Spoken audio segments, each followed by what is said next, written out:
کیا عورت سربراہ بن سکتی ہے؟ قرآن نے صرف یہ کہا ہے کہ یہود اور نصارہ کو اپنا دوست نہ بناؤ۔ کیا آپ اس ویسے اتفاق کرتے ہیں کہ حکومت کی اجازت کے بغیر کوئی شخص جمعہ نہیں پڑھا سکتا؟ یہ ہے وہ بحث ڈاکٹر صاحب، اب آپ اس بحث پہ آ گئے، یہ ہے وہ بحث جس کا مجھے جواب چاہیے۔ جبکہ مسلمان حضرت عیسیٰ کے ساتھ ہو کر دجال سے جنگ کریں گے۔ مولانا نور الرحمان شریعہ بورڈ بھارت نے آپ کے بارے میں کہا، علماء حق کی رائے میں آپ کے لیکچرز کو سنتے وقت احتیاط سے کام لینا چاہیے کیونکہ آپ مستند عالم دین نہیں ہیں۔ بالکل صحیح ہے۔ تو پھر میں کیا کروں؟ میں تو آپ کو بڑے غور سے سنتا ہوں۔ عوامی اور ہنگامی دور، اس میں آپ نے تحریر کیا۔ 1964 کے صدارتی انتخابات کے موقع پر 1958 کے بعد پہلی مرتبہ ملکی سیاست کے میدان میں کچھ ہلچل پیدا ہوئی۔ بہت ماشاء اللہ کے عصا سلیمانی کو چٹ کر لیا۔ اب یہاں پر آپ محترمہ فاطمہ جناح کی قیادت کی تعریف کر رہے ہیں۔ اگر وہ انتخاب جیت جاتی تو وہ ملک کی سربراہ ہوتی۔ فاطمہ جناح اگر میدان میں نہ ہوتی تو ایوب خان کا مقابلہ کرنے کی جرت کسی اور میں تھی ہی نہیں۔ اس پہلو سے اس کا موجود ہونا اس وقت ان کا وہ ایک یعنی بہترین بات تھی، جو عورت تھی نا، عورت تھی، ٹھیک ہے، لیکن اس نے چیلنج کیا، جیسے حضرت عائشہ صدیقہ رضی اللہ تعالی عنہا نے چیلنج کیا، وہ آئی میدان میں۔ کیا عورت سربراہ بن سکتی ہے؟ عورت سربراہ میرے نزدیک اس کے لیے بھی کوئی حرمت قطعی نہیں ہے اسلام میں سربراہ بننے میں، لیکن یہ ہے کہ اسلام کا مجموعی نظام جو ہے اس کے اندر اس کا بہت کم امکان ہے۔ آپ کی کتاب میں لکھا ہوا ہے کہ عورت سربراہ نہیں بن سکتی۔ کون سی کتاب میں؟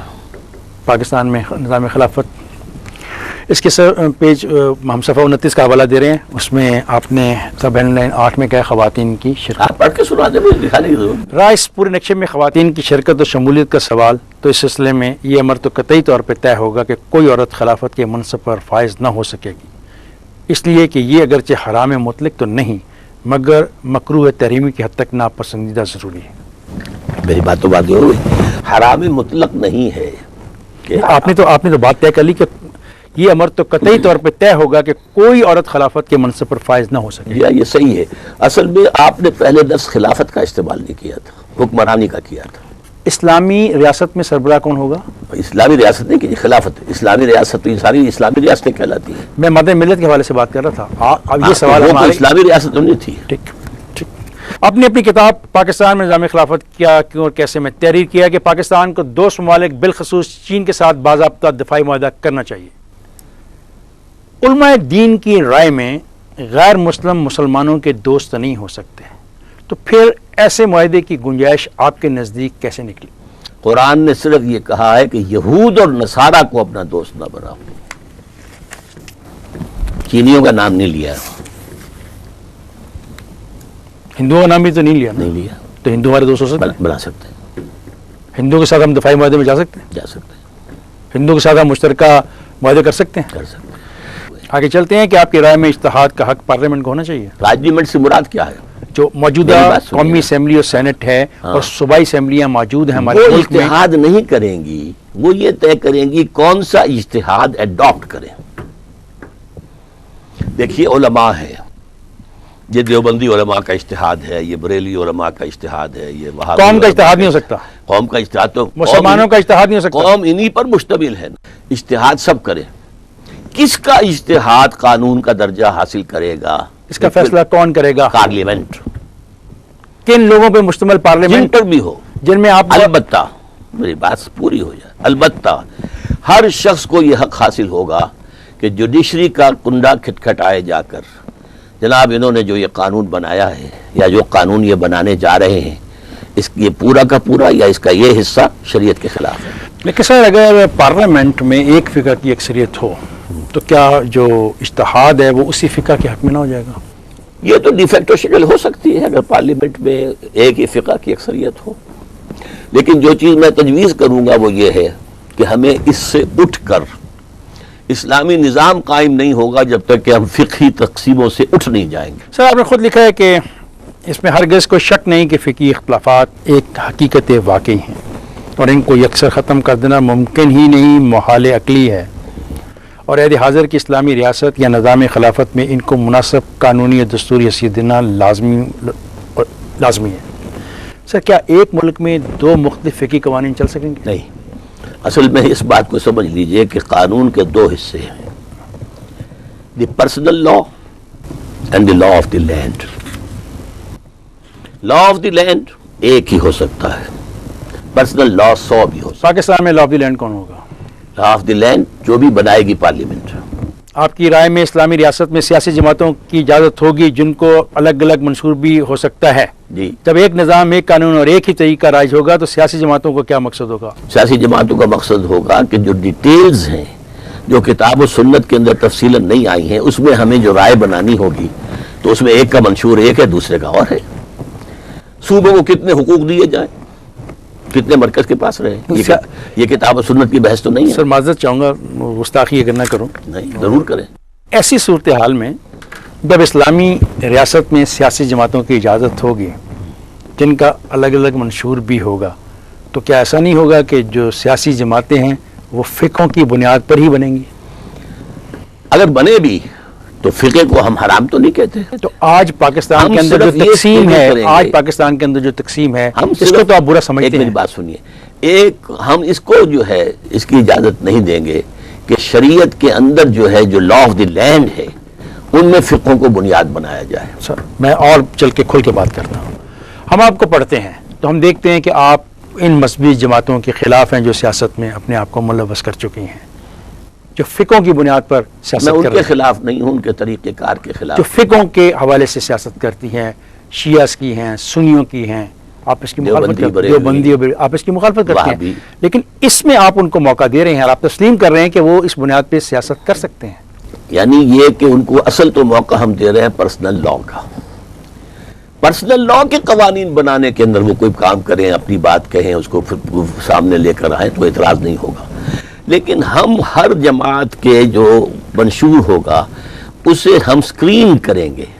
جیسے صدر کے لیے جو امیدوار آئے گا اس کی سکریننگ ہوگی، منشور ول بی سکرین، کہ اس میں کوئی چیز کتاب و سنت کے منافی نہ ہو۔ یعنی ان سیاسی جماعتوں کو پہلے اپنا منشور آپ کو دینا پڑے گا سکریننگ کے سکریننگ کے لیے۔ تو پھر آزادی کیا ہوئی؟ آزادی کا کی ہوئی؟ آزادی اظہار کا ہوئی؟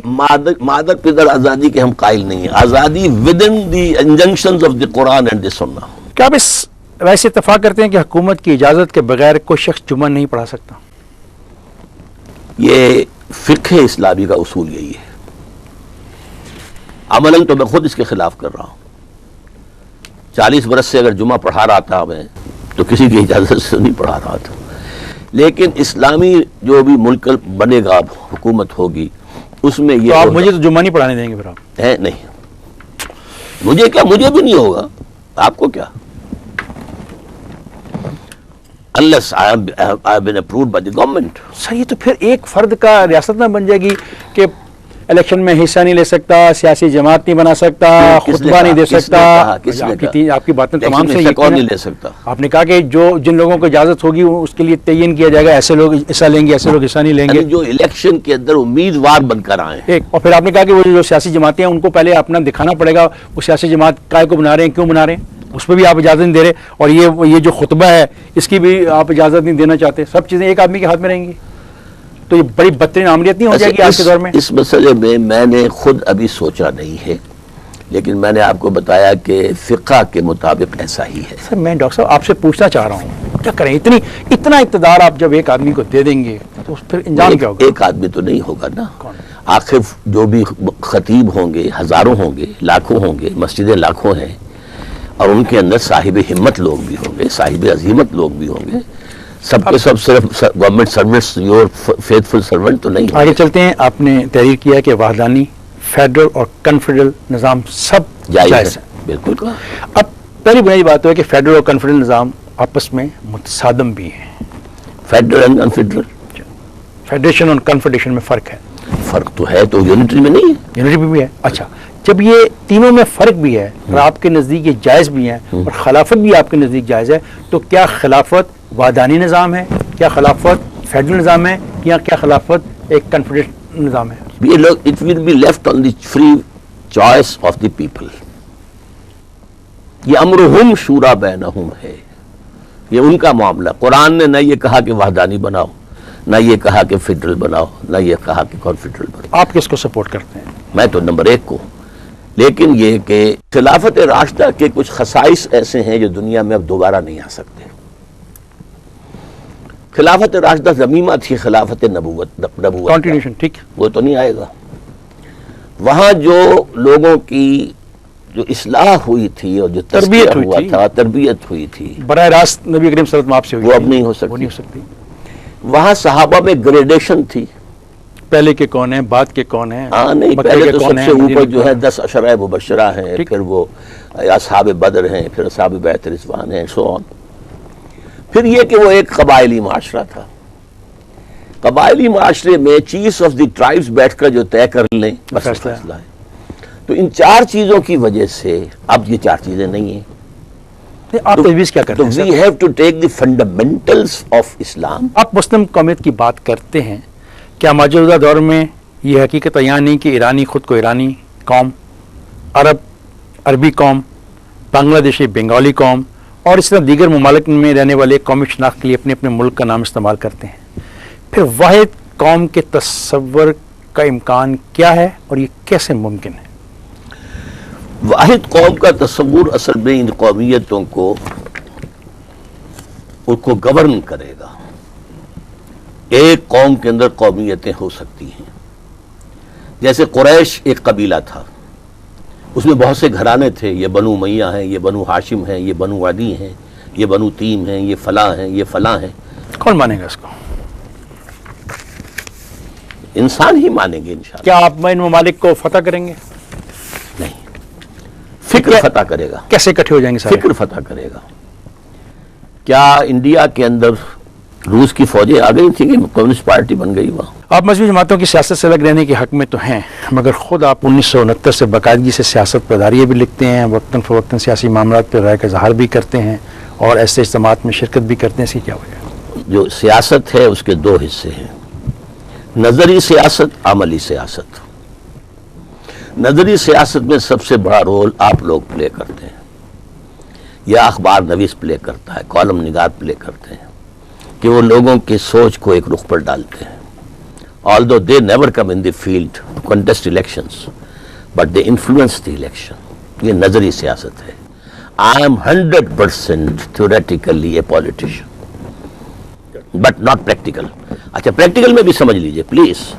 اس کے بھی 2 حصے ہیں، ایک ہے انتخابی سیاست، ایک ہے انقلابی سیاست. آپ انقلابی سیاست میں یقین رکھتے ہیں؟ میں انقلابی سیاست میں یقین آپ خون چاہتے ہیں ملک میں بہے؟ بالکل. خون دیے بغیر نظام نہیں بدلتا. کس کا؟ غریب عوام کا خون بہے گا یا قائدین کا؟ جو بھی اس نظام کو بدلنا چاہے ایک ان کا نظام خون بہے گا. 1977 میں بھی آپ نے نظام لانے کی کوشش کی اور قتل نہیں غریبوں کا کی، خون قتل بہا. نہیں کی، میں بالکل نہیں مانتا. It was only a political movement, anti-Bhutto movement, نظام which Mustafa. was hijacked by the Maulvis. نظام مصطفیٰ. And the Maulvis were fighting with each other. ایک دوسرے کے پیچھے نماز تک نہیں پڑھتے تھے. آج بھی تو یہی ہے، تو پھر تو آئندہ بھی ایسا ہی ہوگا. نہیں ہوگا. یہ تو خدشات ہیں جن کی اگر میں کوئی نمائندگی کرنے جماعت بیٹھا بنے ہوں. گی، وہ جماعت نہیں تھی، کانگلومیشن تھی آف پارٹیز. 9 جماعتوں کا اتحاد تھا. لیکن اگر ایک جماعت بنے گی تو ایسا نہیں ہوگا. سر آج ہماری بات میں یہ بات آپ نے تسلیم کی کہ فقہ رہیں گے. اگر فقہ رہیں گے تو ایک جماعت کیسے بنے گی؟ یہ اختلاف تمام فقہی اختلافات نہیں ہیں. فقہ کیا ہے؟ نماز یہاں ہاتھ رکھ کر پڑھنی ہے، یہ یہاں پڑھنی ہے. کسی فقہ کے اندر یہ نہیں ہے کہ رکوع بھی 2 ہیں.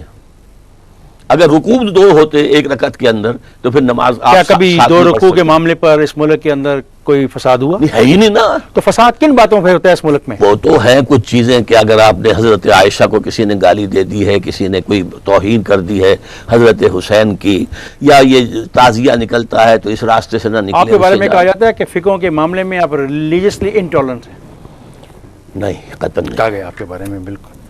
آپ ایک کمیٹی کے سربراہ تھے اور وہ کمیٹی اسی لیے توڑ دی گئی کہ وہ اس کے جو دوسرے شرکا کا کہنا تھا کہ ڈاکٹر اسرار صاحب جو ہیں وہ فقہی طور کے اوپر نہیں چل پائیں گے. ان کا کہنا تھا ریلیجسلی انٹالرنٹ ان کا کہنا تھا. ان کا کہنا تھا. یہ میں اس کو تسلیم نہیں کرتا. ایسا کیوں کہا انہوں نے؟ اس لیے کہا انہوں نے کہ انہیں اپنی چودراہٹ خطرے میں نظر اس نے شاید اس لیے نہیں کہا کہ وہ کہتے ہیں کہ انہوں نے آپ نے 7 محرم کو اپنی بیٹی کی شادی کر. اس میں مجھے قطعاً کسی کی دل آزاری کا میرے پیش نظر نہیں تھا، بلکہ واقعہ یہ ہے کہ مجھے اندازہ ہی نہیں تھا کہ شیعہ اس معاملے میں اتنے سینسیٹیو ہیں. ہمارا جو تنظیم اسلامی کا ہے ایک اجتماع سالانہ ہونے والا تھا. آپ جیسے عالم دین کو یہ احساس نہیں تھا کہ شیعہ حضرات اس معاملے میں اتنے سینسیٹیو؟ ہاں نہیں، مجھے نہیں تھا. میں عالم دین ہوں بھی نہیں نا سر میں تو سنی بھی اس بارے میں طالب سینسٹیو علم ہیں، سنی بھی اس جو یہ جو 10 روز ہیں اس ماہ کے اس کو اس ماں کو کیا ہوتا ہے پورے محرم کو نکال دیتے ہیں. اس چیز کو اصولاً میں غلط سمجھتا ہوں، اس لیے کہ اگر اسی بنیاد پر آپ نکالنا شروع کر دیں تو شوال کے نکال دیجئے 10 دن. یہ ہے وہ بحث ڈاکٹر صاحب، اب آپ اس بحث پہ آ گئے. یہ ہے وہ بحث جس کا مجھے جواب چاہیے جی میں دے رہا ہوں. کہ پاکستان میں تو اتنے واضح فقوں کی موجودگی میں جس ریاست کی بات آپ کرتے ہیں وہ کیسے ممکن ہو سکے گی؟